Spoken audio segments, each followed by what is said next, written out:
ద్వితోపదేశకాండము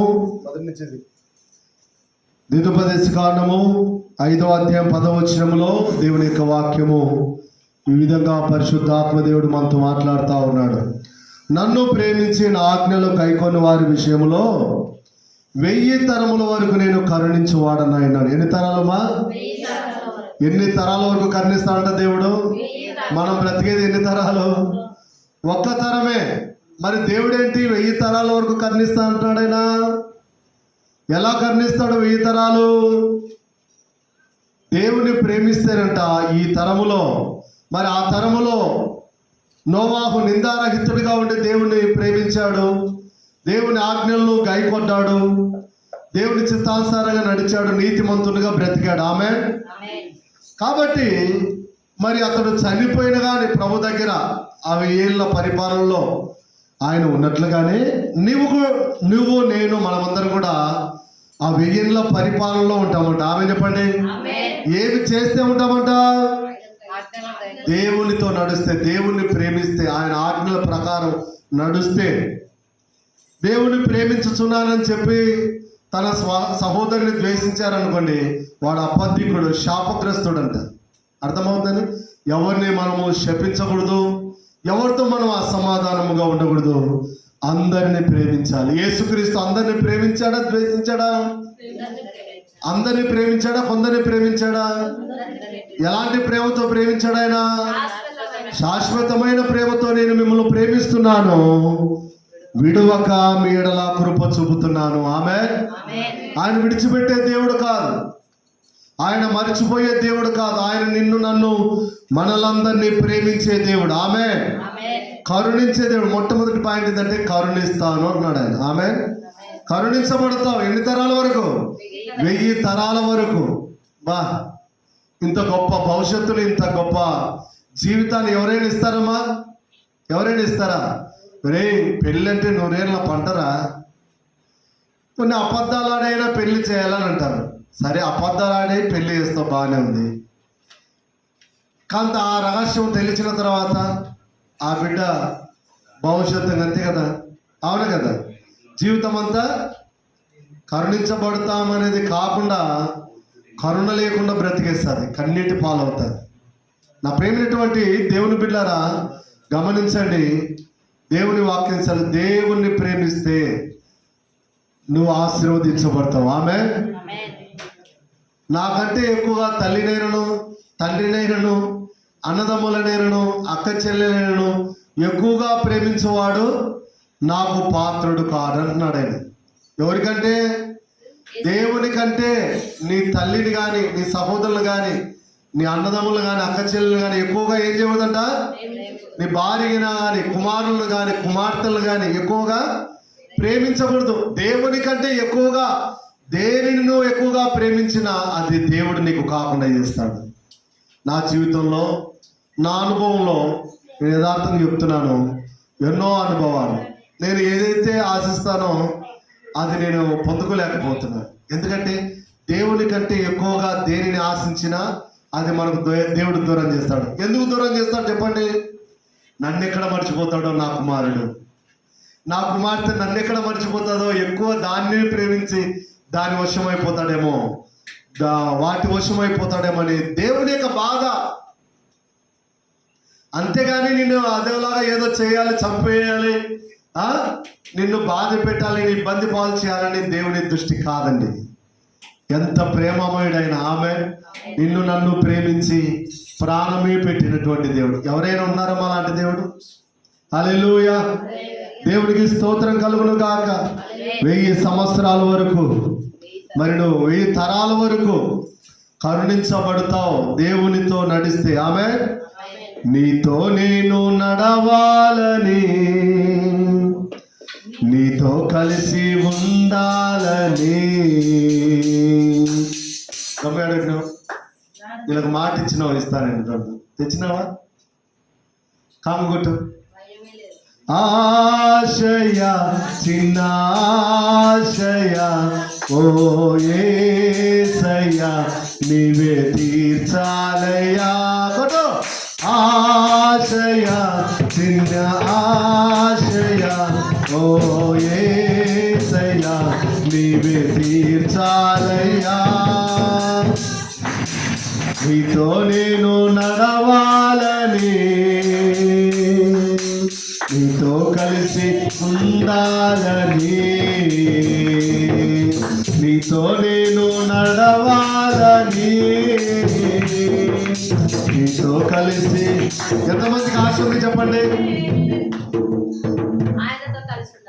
హల్లెలూయా. యేసయ్యతో కలిసి ఉండాలని ఎంతమందికి ఆశ ఉంది? ఎన్ని తరాల వరకు? ఈ తరమే కాదు, 1000 తరాలు. బా, అక్కడ మరణం ఉండదు, ఏడుపు ఉండదు, శ్రమ ఉండదు, బాధ ఉండదు, దుఃఖం ఉండదు, అనారోగ్య సమస్యలు ఉండవు. ఈ ఎండ, ఈ బాధ, ఈ చెమట, ఈ పిల్లల భారం, ఈ అప్పుల భారం, ఈ కుటుంబ భారం, ఈ ఆర్థిక ఏముండవు. జీవవృక్షాల ఫలాలు తింటూ అబ్బా హాయిగా బతికేస్తాం ఆయనతో. ఆమె చెప్పండి. ఇంత మంచి జీవితం నాకు ఇచ్చు దేవుడు నాడని నేను ఎరుగగా, ఇంత మంచి జీవితం నాకు ఇచ్చు దేవుడు నాడని నేను ఎరుగగా,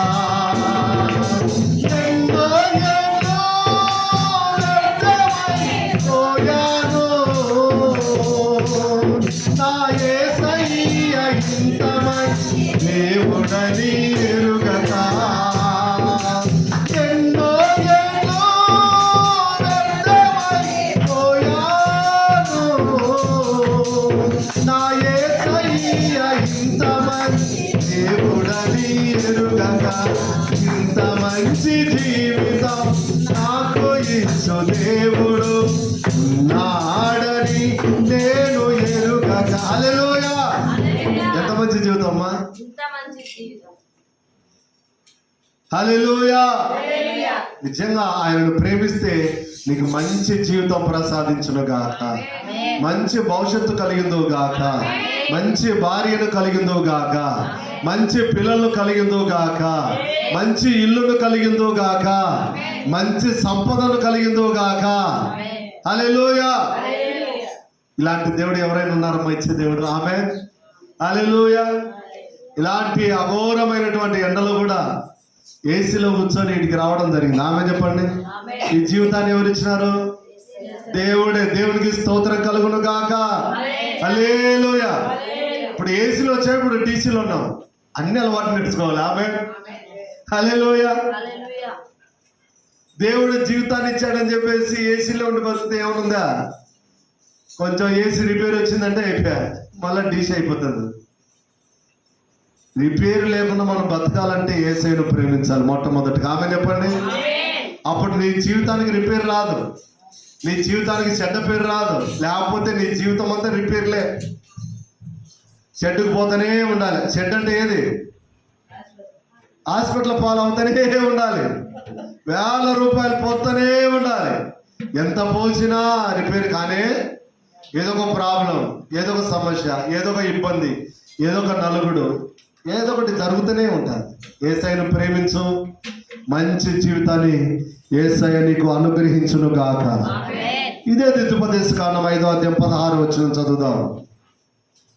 నీ దేవుడైన యెహోవా నీకు అనుగ్రహించు దేశములో నువ్వు దీర్ఘాయుష్మంతుడవై నీకు క్షేమమగునట్లు నీ దేవుడైన యెహోవా నీకు ఆజ్ఞాపించులాగున నీ తండ్రిని నీ తల్లిని సన్మానింపుము. ఆమె చెప్పండి. హల్లెలూయా.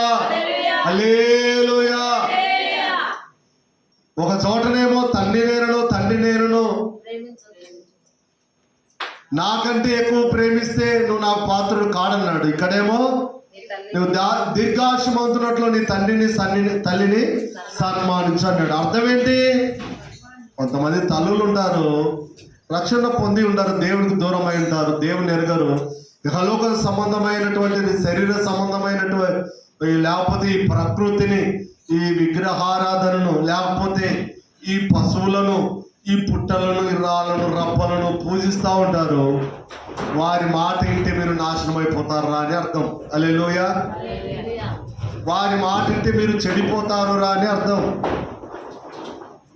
వారు ప్రేమించే దేవుడు మీరు ప్రేమిస్తే నన్ను ఎక్కడ ప్రేమిస్తా, నన్ను మర్చిపోతారని అర్థం. అబ్రహాము విగ్రహారాధికుడే, కానీ అబ్రహాము తండ్రి పేరేం పేరు? తెరాహు. అందరు చెప్పండి. తెరాహు వృత్తి ఏంటి? బొమ్మలు తయారు చేసి బొమ్మలని అమ్మడం. పెద్ద బొమ్మకు ఇంత రేటు, చిన్న బొమ్మకు ఇంత రేటు అని. మనకు కూడా అమ్ముతుంటారు కదా బొమ్మలు, పండగలు కొని తెచ్చుకుంటుంటారు కదా కొంతమంది.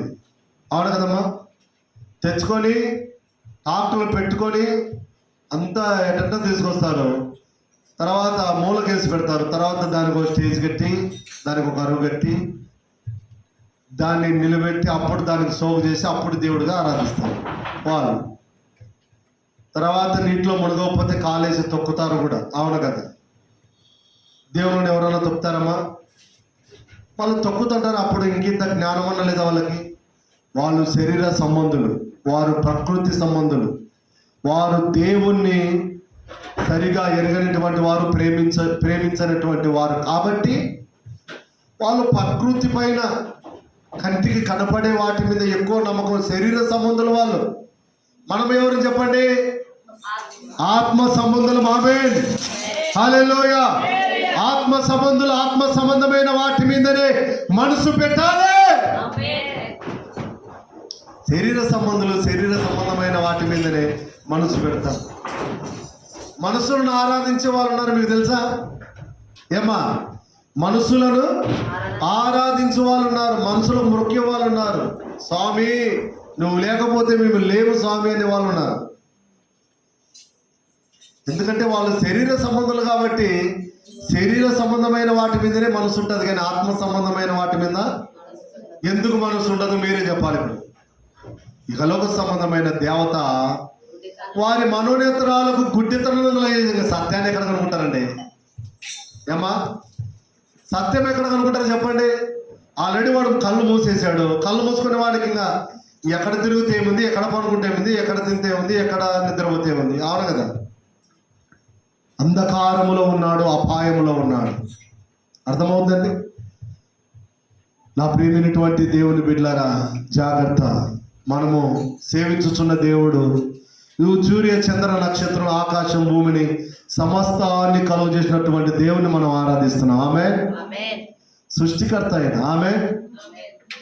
కాబట్టి మా వారు అలిగారని, మా వారు పంపికున్నారని, మాకంటూ ఒక దేవుడు ఉన్నాడని మేము వాటిని నమ్ముతామని, వాటినే ప్రేమిస్తే దేవునికి శత్రువు అవుతావు, దేవునికి పాత్రుడు కానే కావు. దేవుని ప్రేమించేది నేర్చుకోవాలి. ఆమేన్ చెప్పండి. అయిన వారు అలిగారని బాబు, కాని వారు కసిరారని, అంధకార చీకటిలో తడుములాడుచున్నావా? నిన్ను పిలుచుకున్నవాడు నిజమైన వాడమ్మా. నీవు మరచిపోయినా నీ చేయి వీడనమ్మా. నిన్ను పిలుచుకున్నవాడు నిజమైన వాడమ్మా.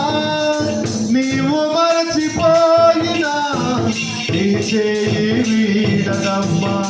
దాటిపోకొనేస్తమా, దాటిపోకమ్మా. యేసు సిలువ నీడలో శాంతి కలదమ్మా. హల్లెలూయా. చాలా మంది దాటిపోతుంటారు. ఏదండి?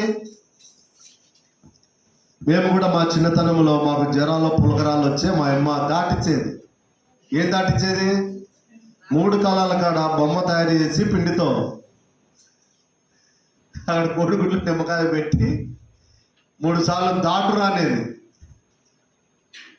మళ్ళా దాటిన తర్వాత ఏదో జిట్టు తీసి టూ అని మూసి ఆడ అవి మూల దావుల కాడ వేసి ఎనికి తిరగకుండా నడుచుకుంటారు ఆ మట్టి సంగ నాతో పాటు అనేది మా అమ్మ.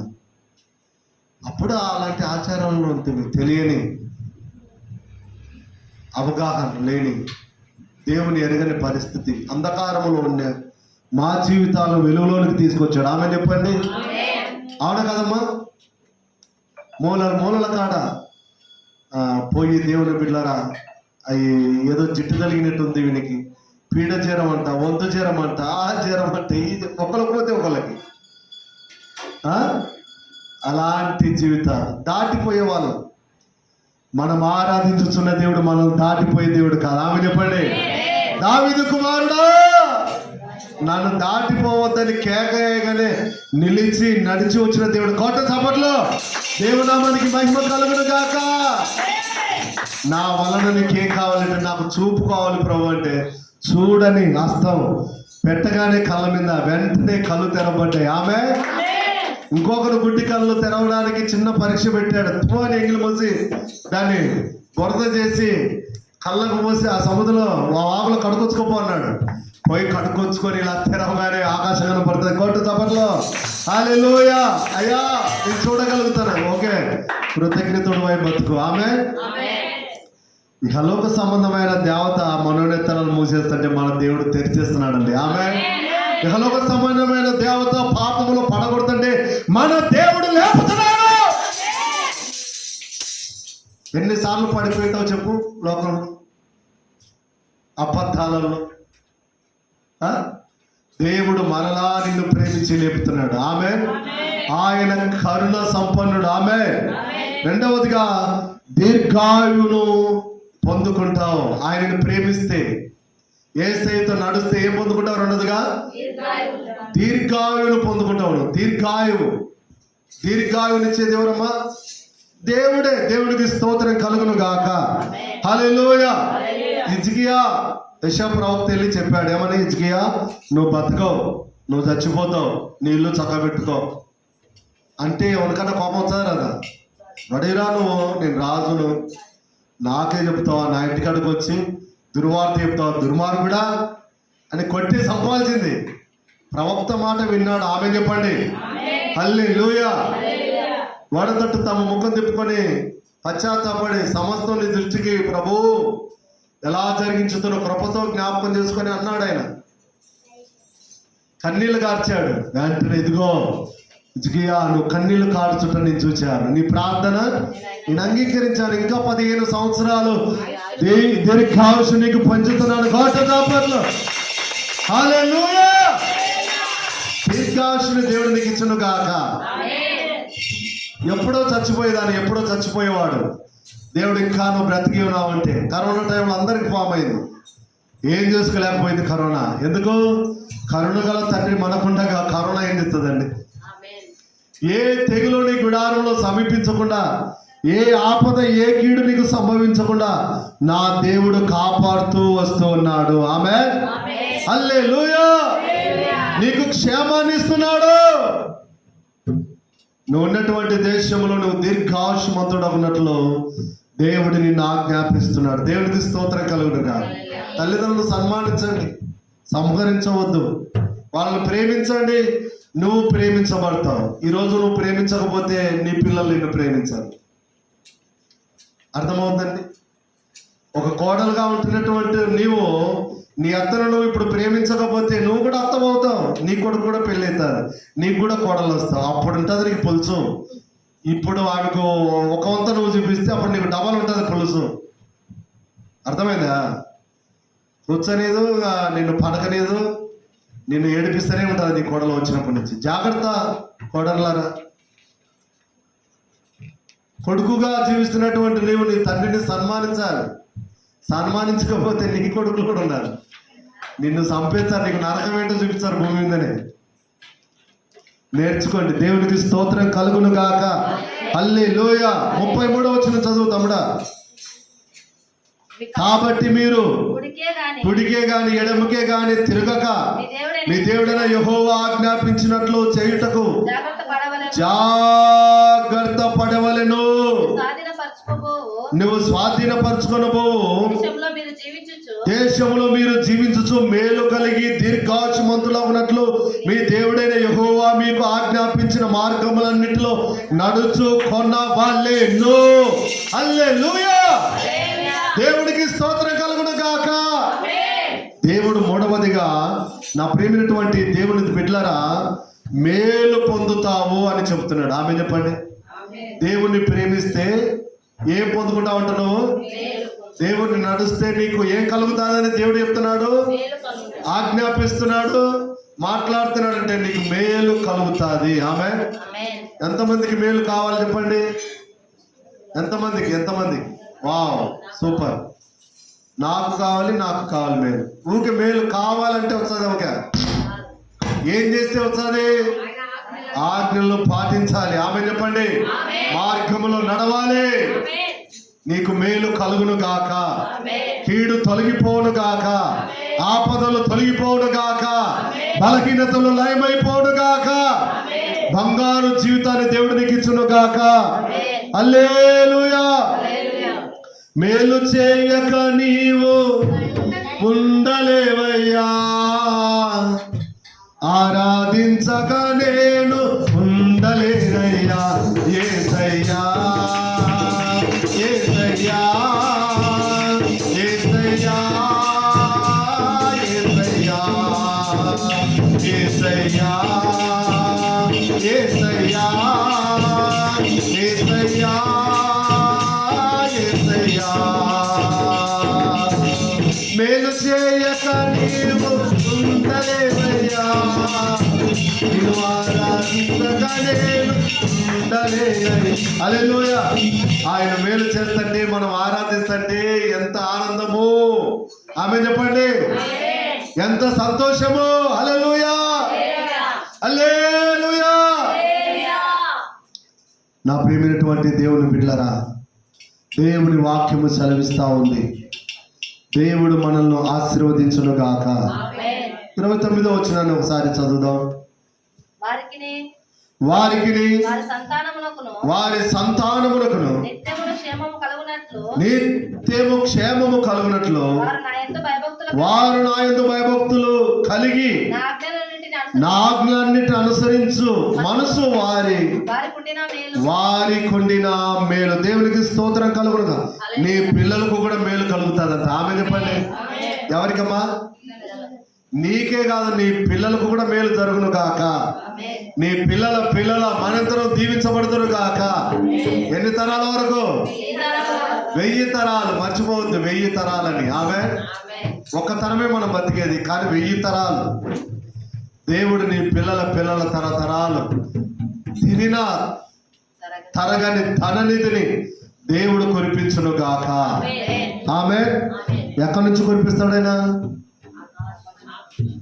ఆకాశమని తన మంచి ధననిధిని. ఆమె నీవున్నావని, నీవిస్తావని,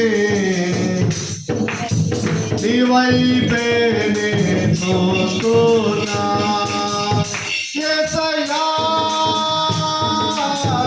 ఆకాశము తెరువు, అడిగిన వాణి యేసయ్యా, ఆకాశము తెరువు, అడిగిన వాణి. హల్లెలూయా. ఏమి తెరిచిస్తాడంట? ఆకాశపు వాకిళ్ళు తెరిచి పట్టజాలంత విస్తారమైన దీవెనలు. ఆమె ఎంతమంది కావాలి దీవెనలు? ఆమె కావాలనే వచ్చామన్నా. వచ్చావు, పాటించు, ఆజ్ఞలు పాటించు, కట్టలు నడుచు, ఆయన మార్గంలో జీవించు, ఆయన మాటలో కూడా ఆయనను ప్రేమించు. తల్లి కంటే, తండ్రి కంటే, సహోదరుల కంటే, అన్నదమ్ముల కంటే, అక్క చెల్లెల కంటే, పిల్లల కంటే, భూముల కంటే, కార్ల కంటే, బంగారు కంటే, డబ్బు కంటే, హల్లెలూయా, అన్నిటికంటే ఎక్కువగా ఆయనను ప్రేమించు. అన్ని నీ కళ్ళ దగ్గరకు వచ్చి పడతాయి. ఆమె ఆయన నాడు మొదట నా రాజ్యాన్ని, మొదట నా నీతిని వెతకండి, అప్పుడు మీకు అవన్నీ ఇస్తానన్నాడు. ఆమె అన్ని మనం పొందుకోవాలంటే ఆయనను ఆరాధించాలి, ఆయనను సేవించాలి, ఆయనను ప్రేమించాలి. ఆయన మంచి దేవుడు, ప్రాణం పెట్టిన దేవుడు, రక్తాన్ని కార్చిన దేవుడు, రక్షణ ఇచ్చిన దేవుడు, అపాయముల నుండి, రుగ్మతల నుండి విడిపించి కాపాడుతున్న దేవుడు. ఆమె ఇశ్రాయేలును కాపాడువాడు, కునుకడు నిద్రపోకుండా కాపాడుతున్నాడండి. ఎవరున్నారమ్మా? మనం హాయిగా నిద్రపోతున్నాం, ఆయన కాపాడుతూ ఉంటే. అవును కాదు చెప్పండి? రాత్రి మనం మేలుకొని ప్రార్థన చేస్తున్నామా, విజ్ఞాపన చేస్తున్నామా? ఎక్కడ? ఆయన మన కొరకు ఎప్పటికీ విజ్ఞాపన చేస్తున్నాడు. క్షణమైనా మర్చిపోని దేవుడు ఆయన.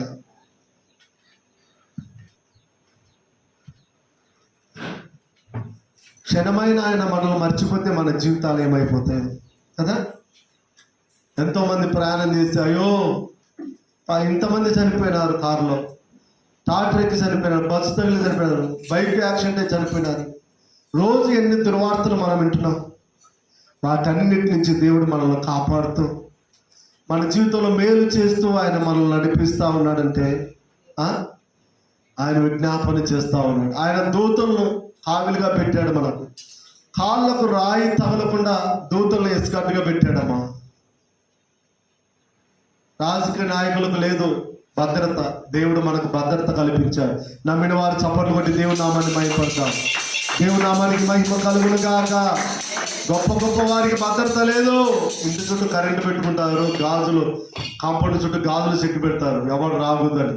కుక్కలు ఉన్నాయి, జాగ్రత్త అని పెడతారు. అన్నీ ఉన్నాయి కానీ జాగ్రత్త ఎక్కడ ఉంది వాళ్ళకి. దేవుడు మనల్ని కంటి పాపలా కాపాడుతూ ఉన్నాడు. ఆమె హల్లెలూయా.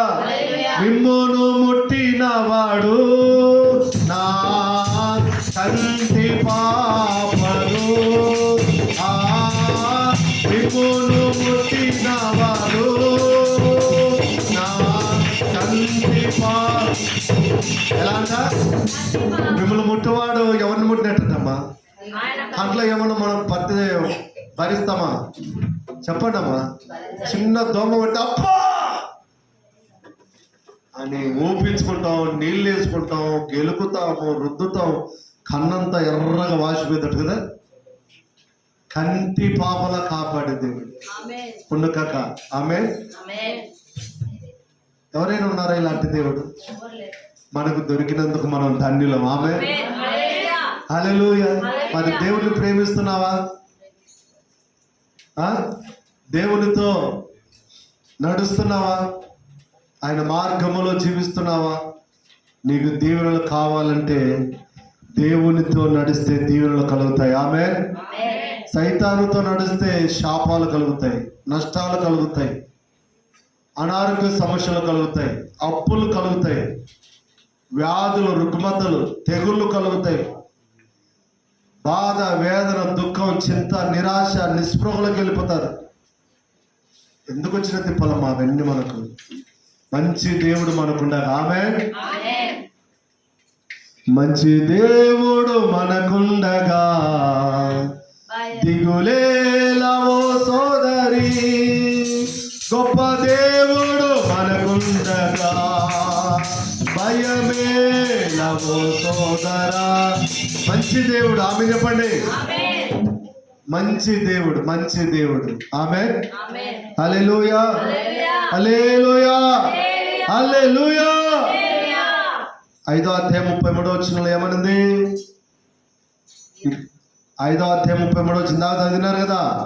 కాబట్టి మీరు కుడికే గాని ఎడమికే గాని తిరగక నీ దేవుడైన యెహోవా ఆజ్ఞాపించినట్లు జాగ్రత్త పడవ మీరు స్వాధీనపరచుకొనబో దేశంలో మీరు జీవించున్నట్లు. చాలమ్మా, మీరు జీవించున్నట్లు అంటే ఒక మాటలో చెప్పాలంటే మీరు బ్రతుకున్నట్లు. అందరు చెప్పండి.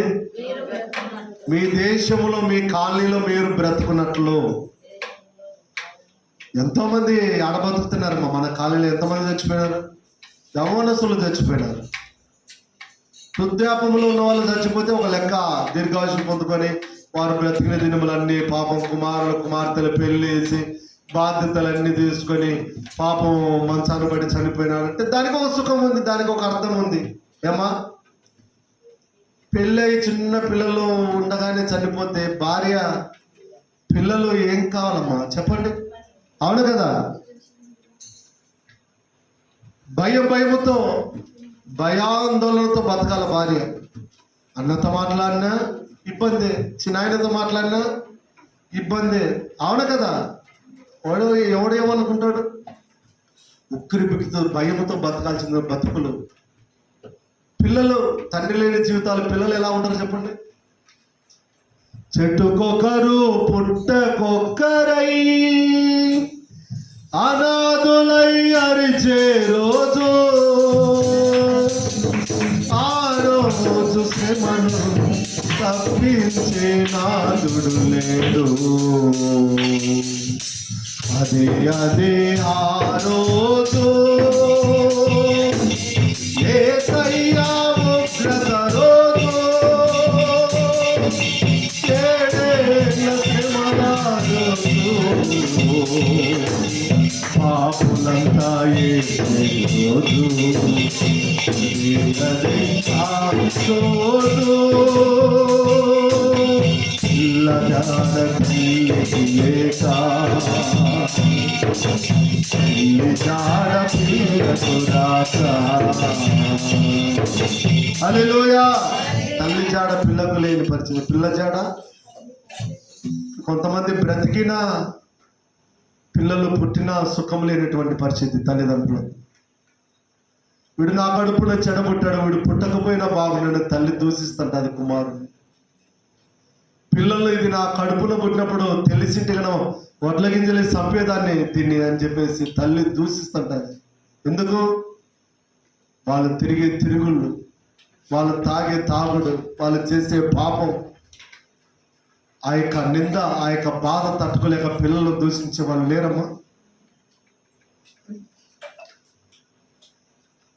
దేవుడు మనల్ని ఎంతగా ప్రేమిస్తున్నాడు ఆ కరుణామయుడు. ఆమె మనమంతా చెడిపోకూడదని, నశించిపోకూడదని, నరకానికి పోకూడదని కంటి పాపల మనల్ని కాపాడుతూ ఉన్నాడు ఆయన. కంటికి రెప్పలా చూసుకుంటున్నాడు ఆయన. ఆమె ఏమిచ్చి ఆయన రుణాన్ని మనం తీర్చుకోవాలి చెప్పండి? మన జీవిత కాలం అంతా ఇలా స్తుతించి ఆరాధించి విన్నపము చేసిన, కన్నీళ్లు గార్చిన ఆయన రుణాన్ని మనం తీర్చుకోవడమా?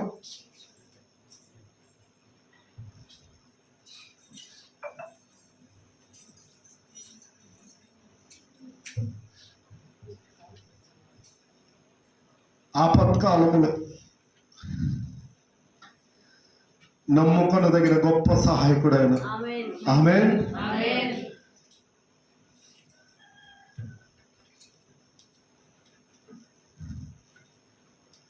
ఆయన మనల్ని ప్రేమిస్తున్నాడు, ప్రాణం పెట్టినంతగా ప్రేమిస్తున్నాడు, రక్తమంతా దారిపోసాడు ఆయన. నీ కొరకు నా కొరకు ఆలోచన చేయలేదు ఆయన. నిన్ను నమ్మి నీకు రక్షణ ఇచ్చాడు, నిన్ను నమ్మి నీ కోసం ప్రాణం పెట్టాడు, నిన్ను నమ్మి సిలువలో ఆయన బలి అయిపోయాడు. నా పిల్లలు బాగుండాలి, నా పిల్లలకు నేను హాయినివ్వాలి, నా పిల్లలకు నేను మంచి భవిష్యత్తునివ్వాలి, నా పిల్లలు వెలుగులోనికి రావాలి, నా పిల్లలు ఉన్న స్థాయి స్థితి కలిగి ఉండాలి, నా పిల్లలు తలగా ఉండాలి, తోకగా ఉండకూడదు అని ఆయనకు బాధ. ఆయనను ప్రేమిస్తే నిన్ను ఆస్తికర్తలుగా చేస్తాడు. ఆమె చెప్పో, ఆస్తికర్తలుగా చేస్తాడు. యెహోవా ఆశీర్వాదము మనుషుని కష్టార్జితం ఐశ్వర్యం ఎక్కువగా కానే, యెహోవా ఆశీర్వాదమే ఐశ్వర్యం ఇచ్చే తల్లి. ఆయనను ప్రేమించు, నిన్ను ఆస్తికర్తగా అప్పించేవాడుగా ఆయన మారుస్తాడు. ఆమె దేవుని నామానికి మహిమ కలుగును గాక. హల్లెలూయా, హల్లెలూయా. నీవు బ్రతుకుతావు, దేవునితో నడిస్తే నువ్వు బ్రతుకుతావు. ఆమె మంచి జీవితాన్ని, మంచి భవిష్యత్తును దేవుడు నీకు ఇచ్చును గాక. ఇక్కడే పక్కనే 6వ అధ్యాయం 24వ వచనం, మనకు నిత్యము మేలు కలుగుటకై యెహోవా నేటి వలనే మనల్ని బ్రతికించున్నట్లు మన దేవుడైన యెహోవాకు భయపడి ఈ కట్టడలన్నింటినీ గైకొన్న వలననే మీకు ఆజ్ఞాపించాను. ఆమె నిత్యము బ్రతుకున్నట్లు, అందరే పండి, యెహోవా నేటి వలె మనము బ్రతుకుచుండునట్లు మన దేవుడైన యెహోవాకు భయపడి నిత్యము మనం బ్రతకాలి. ఆమె హల్లెలూయా. నిత్యం అంటే అమ్మా, నిత్యం అంటే ఇక్కడ బ్రతకాలి, అక్కడ కూడా బ్రతకాలి. అంటే నరకానికి మనము పోకూడదు, అది ఆయన బాధ. ఇంత కంటి పాపలా, కంటికి రెప్పలా చూసుకొని కాపాడి రక్తం ఇచ్చి నిన్ను కొన్ని కాపాడుతున్న దేవుడు, నువ్వు లోకంలో చెడిపోయి నశించిపోయి నరకానికి పోతే ఎంత బాధ ఉంటుంది ఆయనకి. ఏమా? నువ్వు నరకానికి పోకూడదని నిన్ను కంటి పాపల కాపాడుతా ఉన్నాడు. ఆమేన్. నిత్యము బ్రతుకుదువు గాక. 6వ అధ్యాయం 3వ వచనం చదవండి ఇక్కడే. కాబట్టి ఇశ్రాయేలు నీతో చెప్పిన ప్రకారము పాలు తేనెలు ప్రవహించు దేశములో మేలు కలిగి బహుగా అభివృద్ధి పొందినట్లు నీవు వాటిని విని అనుసరించి నడుచుకొనవలెను. బహుగా అభివృద్ధి పొందుతావు. నమ్మిన వారు చప్పలు కొట్టి ప్రభునామాన్ని మహిమపడతారు. హల్లెలూయా. నువ్వు బహుగా అభివృద్ధి చెందుతావు గాక. ఎప్పుడు? దేవునితో నువ్వు నడిచినప్పుడు. ఆమేన్. ఆయనను ప్రేమించినప్పుడు బహుగా అభివృద్ధి చెందుతావు. నీ అభివృద్ధిని చూసి ఓర్వలేనటువంటి వారు ఎంతో మందిని దేవుడు పెడతాడు. ఆమేన్. హల్లెలూయా. ఈ మధ్య కాలంలో అనిల్ పాస్టర్ గారని మా ఇంటికి వచ్చాడు. మా ఇంటి పక్కలనే పైన వాళ్ళ మామగారు ఉన్నారు, టీచర్, గవర్నమెంట్ టీచర్. ఆయన వెళ్ళాడంట పైకి. వాళ్ళతో నాకాడంటే ఆ పాస్టర్ గారు వాళ్ళతో చూసి, అనిల్ బాగున్నావా, ఎప్పుడు వచ్చినావు, ఏంది ఇంటికి రాలేదని. అయ్యా పోయేస్తానయ్యా మా అత్త పిలుస్తుంటే పోయి రాపోవాలన్న. పోతే వాళ్ళ మామ అడుగుతున్నాడంట, ఆ పాస్టర్ గారు ఏం చేస్తాను, ఏ బిజినెస్ చేస్తారు అని అన్నాడంట.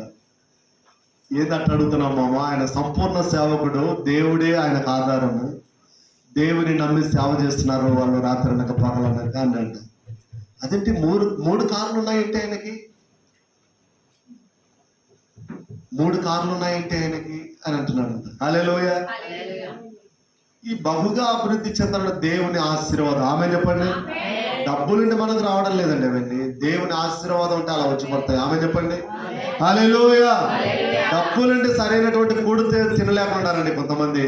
సరైనటువంటి నిద్ర రాకున్నది వాళ్ళకి, నెమ్మది లేదు. చెట్టుకొకడు పుట్టకొకడు పిల్లలు, భార్య భర్తలు ఈడిపోవాడాలి, ఆస్తుల కోసం సంపుకోడా. ఎందుకమ్మా అవన్నీ జీవితాలు, పనికి మాల జీవితాలు. కోట్లుండి ఏం సుఖం నీకు? దేవుని కృప అంటే బహుగా అభివృద్ధి పొందుతాం. ఆమె చెప్పండి. బహుగా మేలు కలుగును గాక. హల్లెలూయా. దేవునికి స్తోత్రం. మొట్టమొదటిగా కరుణించబడతావు, రెండవదిగా దీర్ఘాయుష్ను పొందుకుంటావు, మూడవదిగా మేలు పొందుకుంటావు, నాలుగవదిగా నీ పిల్లలకు కూడా మేలు కలుగుతుంది, ఐదవదిగా నువ్వు నిత్యము నువ్వు బ్రతుకుతావు, ఆరవదిగా బహుగా అభివృద్ధి చెందుతావు. ఆమేన్. హల్లెలూయా. 2 మాటలు చెప్పి నేను వాక్యాన్ని ముగిస్తాను. ద్వితీయోపదేశకాండం 6:18 చదవండి. ఇక్కడే మీరు ఏం పేపర్లు తిప్పేయద్దు. 18 నీకు మేలు కలుగునట్లు నీ ఎదుట నుండి నీ సమస్త శత్రువులను వెళ్ళగొట్టదు అని యెహోవా చెప్పిన ప్రకారము పితరులతో ప్రమాణం చేసిన మంచి దేశములో నీవు ప్రవేశించి దాన్ని స్వాధీనపరుచుకున్నట్లు నీవు యెహోవా దృష్టికి ఉత్తమమైనది చేయవలెను. ఆమేన్. యథార్థమైనది ఉత్తమమైనది చేయాలి. అప్పుడు నువ్వు శత్రువులను ఓడిస్తావు. ఆమేన్. శత్రువును ఓడిస్తావు అంటే ఎవరు శత్రువు? శత్రువు అంటే ఎవరమ్మా? శత్రువు అంటే సాతానుడు. శత్రువు అంటే మనకు శత్రువులు లేరా భూమి మీద? వాళ్ళందరినీ ఓడించే సామర్థ్యత, శక్తిని, బలాన్ని దేవుడు నీకు ఇచ్చును గాక. హల్లెలూయా. భయపడకుండా ధైర్యంగా బతుకుదువు గాక. భయపడనే వద్దు, దిగులు చెందనే వద్దు, ప్రభు యేసు ఇచ్చు వాగ్దానము, యుద్ధములన్నీ తానే చేయగా, యుద్ధములన్నీ తానే చేయగా, ఊరక నిలిచు చూడు గొప్ప రక్షణ.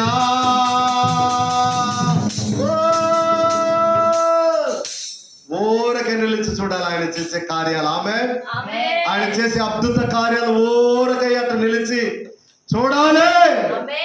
శత్రువును ఓడిస్తావు. నీ పక్షాన యుద్ధం చేయవాడు ఆయనే. నువ్వు భయపడకుండా ధైర్యంగా బ్రతికే జీవితాన్ని దేవుడు నీకు ప్రసాదించును గాక. హల్లెలూయా. హల్లెలూయా. దేవునికి స్తోత్రం కలుగును గాక. 25వ వచనం చదివి బైబిల్ మూసేయండి. మన దేవుడైన యెహోవా మన దేవుడైన యెహోవా మనకు మనకు ఆజ్ఞాపించినట్లు ఆయన సన్నిధిని సమస్తమైన ఆజ్ఞను అనుసరించి మనం నడుచుకున్నప్పుడు మనకు నీతి కలుగును. ఆమేన్. నీతి పొందుకుంటావు. అందరూ చెప్పండి, బైబిల్ మూసేయండి. నీతిని పొందుకుంటావు. చివరిగా ఏం పొందుకుంటావమ్మా? బహుగా అభివృద్ధి పొందుతావు. చివరిగా నీతిని పొందుకుంటావు. నీతి అంటే ఏంటి? మళ్ళా ఇప్పుడు ఒక ప్రశ్న కదా మీకు, పెద్ద సవాల్. నీతి అంటే ఏంటి? లోకములో నీతిగా బతకాలని సారం చెప్తుంది. ఇంకా నీతి అంటే ఏంటి అబ్రో? నిజాతిని కాపాడుకోవడం. నీతి అంటే ఏంటమ్మా? నోరులో ఉన్న వాళ్ళందరూ చెప్పండి, ఒక్కొక్క మాట చెప్పండి, పర్వాలేదు, ముగిస్తాను నేను. మీరు చెప్తే కానీ నేను ముగిస్తాను. ఉన్నది ఉన్నట్టుగా చెప్పడం. ఇంకా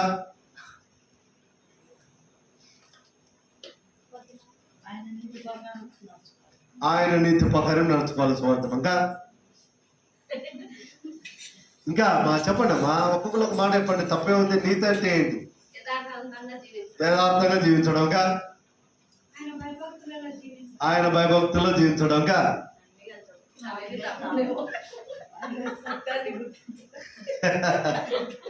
నీతిని పొందుకుంటావంటే బైబిల్ చెప్తుంది, పరిశుద్ధ గ్రంథం 66 పుస్తకాలు, నీతిమంతుడు లేడు ఒక్కడును, అందరూ పాపం చేసి దేవుడు అనుగ్రహించి మహిమను. మరి నీతి ఎక్కడుంది అంటే, నీతి ఎక్కడుందంటే యేసుక్రీస్తే ఒక నీతి. ఆమె చెప్పండి. మన పాపాలన్నీ మురికి గుడ్డలాగున్నాయి, ఆయన నీతిని మనకు వస్త్రముగా ధరింపజేసే. చప్పలు కొట్టి ప్రభునామని మైపడతాం. ఇప్పుడు నీ నీతి మురికి గుడ్డ లాంటిది. నీ నీతిని బట్టి పరలోక రాజ్యానికి నువ్వు పోవు. ఆయన నీతిని నీకు వస్త్రముగా ధరింపజేసి నిన్ను ఆ నిత్య రాజ్యంలో 1000 ఏళ్ల పరిపాలనలో నువ్వు ఉండడానికి ఒక కుర్చీ, ఒక ఇల్లు. ఆమె చెప్పండి. మంచి భవిష్యత్తులో మంచి బంగారు లాంటి జీవితాన్ని దేవుడు నీకు ప్రసాదింపచేయను గాక. ఏం పొందుకుంటే చేస్తావు నువ్వు?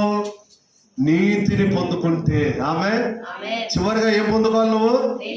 నీతిని పొందుకోవాలి. ఆయనను పొందుకోవాలి, ఆయనను ధరించుకోవాలి వస్త్రముగా. ఆమె చెప్పండి. ఆయనను కలిగి జీవిస్తే నువ్వు ధన్యుడవే. ఆ నీతిని యాకోబు పట్టుకున్నాడు, రాత్రంతా పోరాడి పట్టుకున్నాడు. విడిచిపెట్టాడా? నన్ను దీవిస్తేనే విడిచిపెడతా, లేకపోతే పడితే తొంటిన సడలు ఇరిగిపోయింది కాదు. ఆయన విడిచిపెట్టాడా? లేదు, చచ్చిపోయినా పర్వాలా, నువ్వు నన్ను దీవించాలి.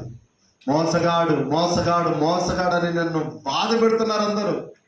నిజమే, నేను మోసగానే, నీ ఎదుట యథార్థంగా ఒప్పుకుంటున్నాను. మా నాన్నను మోసం చేశాను, మా అన్నను మోసం చేశాను, అందరిని మోసం చేయ, నిన్ను మోసం చేయలేను. నువ్వు చూచుచున్న దేవుడవు. నీ దగ్గర యథార్థంగా ఒప్పుకుంటున్నాను నా పాపాలు క్షమించే దేవుడు నువ్వే, రక్తముతో కడిగేసే దేవుడు నువ్వే, నా పాపాలని నీ ఈపు వెనకాల వేసుకునే దేవుడు నువ్వే, నన్ను కరుణించే దేవుడు నువ్వే. ఒప్పుకుంటున్నానంటే కరుణామయుడు కరుణించాడు. ఆమె ఆశీర్వదించాడు.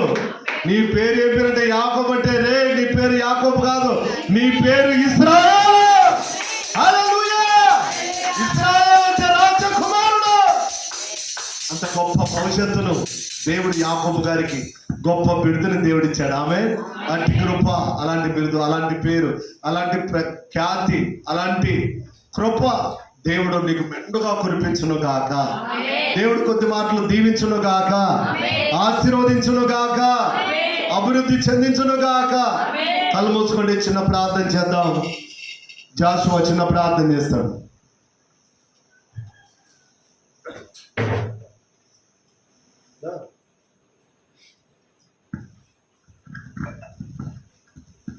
హల్లెలూయా హల్లెలూయా హల్లెలూయా హల్లెలూయా. స్తోత్రం స్తోత్రం స్తోత్రం. మమ్మల్ని మిక్కిలిగా ప్రేమిస్తున్నాం మా పరమ తండ్రి. ప్రభా, నీకు వందనాలు, స్తుతులు, స్తోత్రాలు నేర్చుకున్నాను ప్రభా. ఇంతవరకు ప్రవేశ నీ దేవసేవకుని నిలబెట్టి నువ్వు మాట్లాడిన మాటలు బట్టి ప్రభా నీకు వందనాలు, స్తుతులు, స్తోత్రాలు నేర్చుకుంటున్నాను ప్రవేశ. గొప్ప దేవుడు తండ్రి, నీకు వందనాలు తండ్రి. సర్వాధికారివి, సర్వోన్నతుడు తండ్రి, నీకు వందనాలు తండ్రి. గొప్ప కార్యములు చేయు వాడవు తండ్రి. అద్భుత కార్యములు చేయు వాడవు తండ్రి ప్రభా, నీకు వందనాలు ప్రభా. మేలుతో నింపు వాడవు తండ్రి, నీకు వందనాలు తండ్రి. తండ్రి గొప్పవాడు తండ్రి నీకే స్తుతులు స్తోత్రాలు చెల్లించుకున్నాను తండ్రి ప్రభువా. ఈ యొక్క దినమున ప్రవేశ తండ్రి ప్రవేశ ఆరాధన ప్రవేశ మీరు ఆశీర్వాదాన్ని దినకరంగానే జరిగించినందుకు నీకు వందాలు తండ్రి ప్రవేశ. తండ్రి వాక్యముల ప్రవేశ నాటబడుతున్నాం ప్రవేశ జ్ఞాపకం చేసుకుని ప్రవేశ. తండ్రి మా జీవితంలో ప్రవేశ తండ్రి విత్తుకోవచ్చుని ప్రవేశ విత్తిన ప్రవేశ ఒక వాక్యాన్ని ప్రవేశ మా జీవితంలో ప్రవేశ విస్తారముగా ప్రవేశ మీరే పంపరించమని ప్రార్థించవచ్చున్న ప్రభానికి ఉన్నాను తండ్రి. మీరే ఆశీర్వదించండి ప్రవేశ మీరే దీవించమని ప్రార్థించవచ్చు ఉన్నాను ప్రవేశ.